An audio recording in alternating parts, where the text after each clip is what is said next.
VDG education and knowledge channel में आप सभी का स्वागत है। इतिहास में एक ऐसा शासक हुआ जिसे कुछ लोग एक महान विजेता मानते हैं, कुछ एक चतुर कूटनीतिज्ञ तो कुछ कला और ज्ञान का सबसे बड़ा संरक्षक। एक ही इंसान लेकिन चेहरे इतने सारे। आखिर कौन था वो शहंशाह जिसके एक हाथ में अगर तलवार थी तो दूसरे हाथ में कला और ज्ञान की मशाल भी थी? आज हम इसी सवाल की तह तक जाएंगे। देखिए, हम सिर्फ अकबर की जीती हुई लड़ाइयों की गिनती नहीं करेंगे, नहीं, बल्कि हम उस इंसान को समझने की कोशिश करेंगे जिसने अपनी शख्सियत के इन अलग अलग पहलुओं से हिंदुस्तान के इतिहास की धारा ही मोड़ दी। क्या वो सिर्फ एक साम्राज्य बनाने वाला था या उससे कहीं ज्यादा कुछ और भी था? तो चलिए इस दिलचस्प पहेली को परत दर परत खोलते हैं। तो चलिए शुरू करते हैं। अकबर की कामयाबी का सबसे बड़ा राज था उसका दोहरा नजरिया। वो कोई हवा में फैसले लेने वाला शासक नहीं था, बल्कि जमीन से जुड़ा हुआ था। वो ये बात अच्छी तरह जानता था कि इतना बड़ा साम्राज्य सिर्फ तलवार के दम पर खड़ा नहीं किया जा सकता। इसीलिए उसने दो रास्ते अपनाए। जहां जरूरत पड़ी वहां फौज का इस्तेमाल किया और जहां भी मुमकिन हुआ वहां कूटनीति और रिश्तों से काम लिया। और कमाल की बात यह है कि ये दोनों ही रणनीतियां एक साथ चलती। अब जरा इस बात को समझिए, ये अकबर की दोहरी नीति का एक बेहतरीन उदाहरण है। एक तरफ है साल 1561 मालवा। यहां सैन्य ताकत का सीधा इस्तेमाल हुआ। अकबर ने अपने सेनापति अधम खान को भेजा और वहां के शासक बाज बहादुर, जो कला और संगीत के तो बड़े शौकीन थे पर उतने कुशल योद्धा नहीं थे, वो मैदान छोड़कर भाग गए। ये एक सीधी साधी सैन्य जीत थी। लेकिन ठीक इसके अगले ही साल 1562 में आमेर में हमें अकबर का एक बिल्कुल ही अलग रूप देखने को मिलता है। आमेर में अकबर ने तलवार उठाई ही नहीं, वहां के कछवाहा राजपूत राजा भारमल ने खुद ही अकबर की अधीनता स्वीकार कर ली और अपनी बेटी हरखाबाई का विवाह अकबर से कर दिया। ये थी उसकी कूटनीति की असली जीत।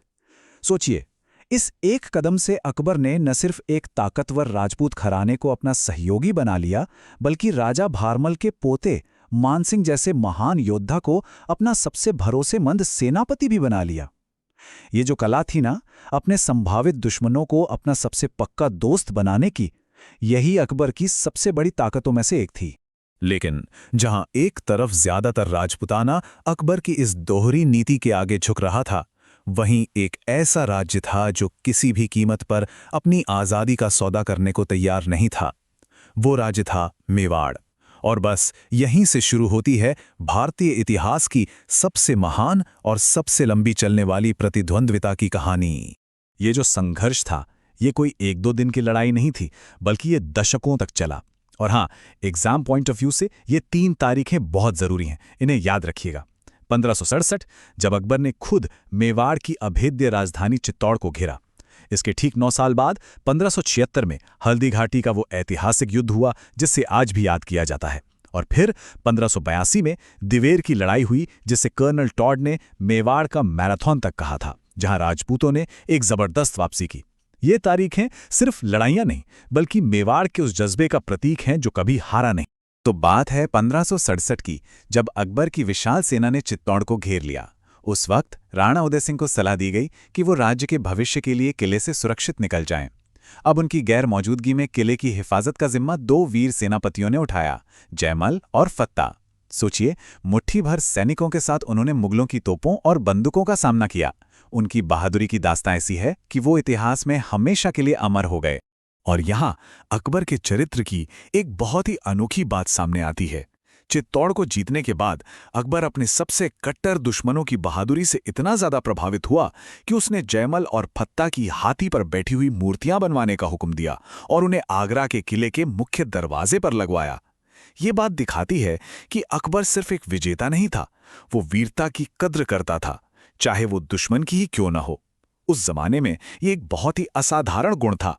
राणा उदय सिंह के बाद मेवाड़ की बागडोर आई उनके बेटे महाराणा प्रताप के हाथों में, और गद्दी पर बैठते ही उन्होंने एक ऐसी प्रतिज्ञा ली जिसने उनके पूरे जीवन की दिशा ही तय कर दी। उन्होंने शपथ ली कि जब तक वो चित्तौड़ वापस नहीं जीत लेते, वो तमाम शाही सुख सुविधाओं का त्याग कर देंगे। ये सिर्फ एक शपथ नहीं थी, ये मुगल सल्तनत के खिलाफ उनके कभी न टूटने वाले प्रतिरोध का ऐलान था। सालों के संघर्ष के बाद जब 1597 में महाराणा प्रताप की मृत्यु हुई, तो ये खबर लाहौर में अकबर तक पहुंची। कहा जाता है कि अपने सबसे बड़े दुश्मन की मौत की खबर सुनकर अकबर की आंखों में आंसू आ गए। वो दुखी था। दुखी इसलिए था क्योंकि उसने एक ऐसा प्रतिद्वंदी खो दिया था जिसने कभी हार मानना सीखा ही नहीं। ये वो सम्मान था जो दो महान योद्धा एक दूसरे के लिए रखते थे। और ये वाकया अकबर की शख्सियत में एक और गहरी परत जोड़ता है। मेवाड़ के उस लंबे संघर्ष के साथ साथ अकबर का ध्यान पूरे भारतीय उपमहाद्वीप में एक विशाल और मजबूत साम्राज्य बनाने पर भी था। तो चलिए अब उस बड़े पैमाने पर नजर डालते हैं जिस पर अकबर अपने साम्राज्य का विस्तार कर रहा था। देखिए, मेवाड़ के साथ संघर्ष तो चल ही रहा था, लेकिन अकबर की विजय यात्रा रुकी नहीं। एग्जाम्स के नजरिए से ये कुछ बहुत ही महत्वपूर्ण विजय हैं। 1572 में गुजरात को जीता गया, जो व्यापार का एक बहुत बड़ा केंद्र था। 1576 में बंगाल पर कब्जा किया, जो अपनी उपजाऊ जमीन और राजस्व के लिए मशहूर था। 1586 में कश्मीर को साम्राज्य में मिलाया, जिसे धरती का स्वर्ग कहते हैं। 1591 में सिंध और आखिर में 1601 में असीरगढ़ के किले की विजय, जो अकबर की आखिरी बड़ी सैन्य जीत मानी जाती है। ये वो रणनीतिक जीतें थी जिन्होंने मुगल साम्राज्य को उसकी बुलंदियों पर पहुंचाया। इनमें से अगर बात करें तो गुजरात की जीत आर्थिक रूप से बेहद जरूरी थी। गुजरात को जीतने का सीधा मतलब था कि अब मुगल साम्राज्य का सीधा कंट्रोल उन अमीर बंदरगाहों पर था जहां से मक्का जाने वाले हज यात्रियों के जहाज भी निकलते थे और यूरोप के साथ व्यापार करने वाले व्यापारी भी। ये सैन्य विस्तार को सीधे सीधे आर्थिक खुशहाली से जोड़ने का एक शानदार उदाहरण था। अकबर ये जानता था कि एक मजबूत साम्राज्य के लिए एक मजबूत अर्थव्यवस्था भी उतनी ही जरूरी है। तो सवाल उठता है, ये साम्राज्य आखिर कितना बड़ा था? अपने शासनकाल के अंत तक अकबर ने अपने विशाल इलाकों को 15 प्रांतों में बांट दिया था, जिन्हें सूबा कहा जाता था। अब एग्जाम के लिए यह समझना जरूरी है कि हर सूबे का एक गवर्नर होता था, जिसे सूबेदार कहते थे, और एक वित्तीय प्रमुख, जिसे दीवान कहते थे। सूबेदार के पास फौज और प्रशासन की ताकत थी, तो दीवान के पास सारा राजस्व इकट्ठा करने की। ताकतों का ये बंटवारा, ये एक ऐसी कला थी जिसने इतने बड़े साम्राज्य को स्थिरता दी। लेकिन अकबर की कहानी सिर्फ लड़ाइयों और जमीन पर कब्जे की कहानी नहीं है। वो एक ऐसा शासक था जो प्रतिभा को पहचानता था और उसे सही जगह देता था। तो चलिए अब अकबर के साम्राज्य के उस पहलू को देखते हैं जो शायद उसकी तलवार से भी ज्यादा ताकतवर था, उसका दरबार, जो उस समय के सबसे बेहतरीन दिमागों का घर था। अकबर के दरबार की शान थे उसके नवरत्न, यानी 9 रत्न। ये उन 9 लोगों के समूह को दिया गया नाम था जो अपने अपने क्षेत्र के माहिर थे। ये सिर्फ दरबारी नहीं थे, ये वो मजबूत स्तंभ थे जिन पर अकबर के साम्राज्य की बौद्धिक और सांस्कृतिक नींव टिकी हुई थी। इन्हीं में से एक थे राजा टोडरमल। आप उन्हें साम्राज्य का फाइनेंशियल आर्किटेक्ट कह सकते हैं। उन्होंने दहसाला प्रणाली नाम की एक क्रांतिकारी भूमि राजस्व प्रणाली शुरू की। देखिए, इससे पहले हर साल फसल के हिसाब से टैक्स बदल जाता था, जिससे किसानों और सरकार दोनों के लिए एक अनिश्चितता बनी रहती थी। लेकिन इस नए सिस्टम में पिछले 10 सालों के औसत उत्पादन के आधार पर टैक्स तय कर दिया गया। इससे किसानों को भी पता होता था कि उन्हें कितना देना है और साम्राज्य को भी एक तय आमदनी मिलती थी। फिर थे संगीत सम्राट तानसेन। उनका असली नाम रामतनु पांडे था। उनकी आवाज और उनकी रचनाओं में ऐसा जादू था कि वो मुगल दरबार की पहचान बन गए। मियाँ की तोड़ी और मियाँ की मल्हार जैसी उनकी रचनाएं आज भी भारतीय शास्त्रीय संगीत का अनमोल खजाना है। कहते हैं कि जब वो गाते थे तो प्रकृति भी झूम उठती थी। दरबार के एक और चमकते सितारे थे अबुल फजल। वो अकबर के शाही इतिहासकार थे।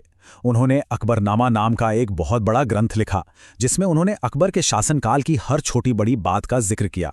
इसी किताब का जो तीसरा हिस्सा है उसे आईने अकबरी कहते हैं, जिसमें उस समय के प्रशासन, समाज और संस्कृति के बारे में इतनी जानकारी है कि वो एग्जाम्स के लिए एक बहुत ही महत्वपूर्ण स्रोत माना जाता है।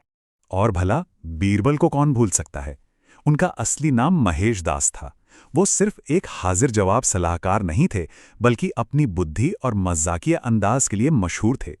अकबर और बीरबल के किस्से आज भी हमें सिखाते हैं कि कैसे मुश्किल से मुश्किल समस्या का हल भी समझदारी और चतुराई से निकाला जा सकता है।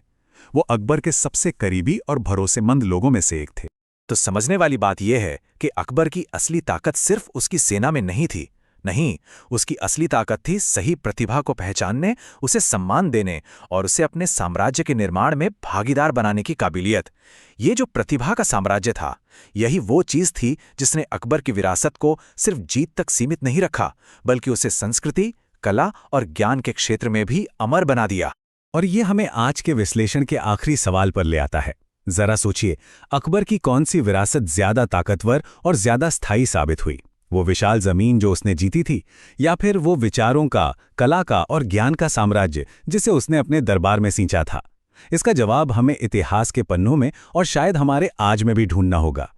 इस ऐतिहासिक यात्रा को जारी रखने के लिए जाते जाते हमारे VDG education and knowledge channel को सब्सक्राइब करें, वीडियो को लाइक करें, शेयर करें और कमेंट में जरूर बताइए कि आपको किन तथ्यों पर और जानकारी चाहिए।